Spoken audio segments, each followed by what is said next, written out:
Foolleen dargaggoonni fi abbootiin gadaa Oromoo poolisii naannoo wajjin hojjechuun olaantummaa seeraa kabachiisuuf gaheen ba'an guddaa ta'uun koomishiniin poolisii Oromiyaa dhugoomee jira. Warra seera cabsan seeratti dhiyeessuu fi ciminaan hojjetamaa jiraachuus koomishiniin himee jira. Caalaa Barakaa bal'inaan isinitti hima.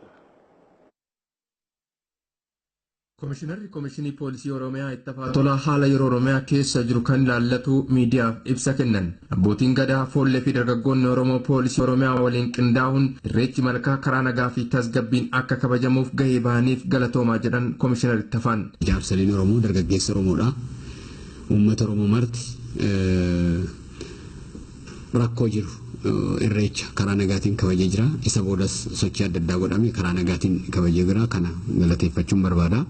Irreecha barii eegalee hiriirri beekamtii fi abbaa waamee hin qabne godinaalee Oromiyaa keessatti deemaa jira. Hiriirri kun hiriira seeraan alaati.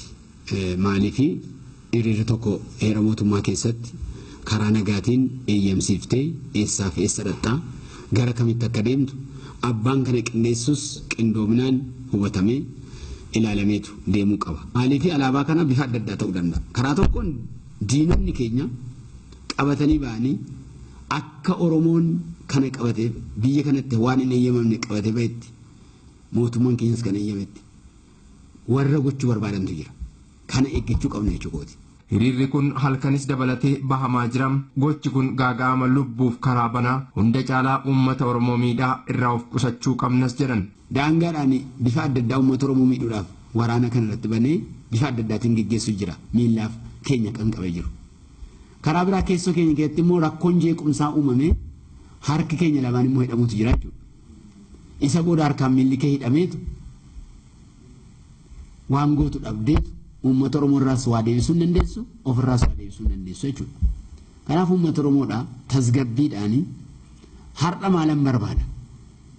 Bori waggaata dheeraa keessatti immoo mirgi koo kamtu kabajamuu qaba.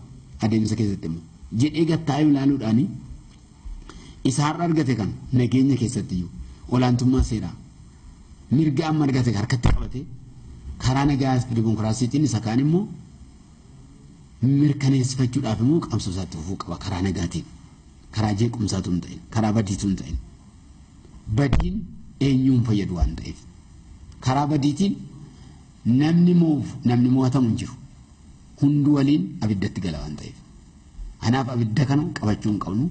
Uummanni Oromoo mirga waggaa dheeraa gaafachaa jiraachuun kan beekamu ta'us kana booda jeequmsii fi waraanni qe'ee Oromoo irratti ta'uu hin qabu. Dargaggoonnis murtee uummata Oromoo fi abbootii gadaa kabajuutu irra jira jedhan.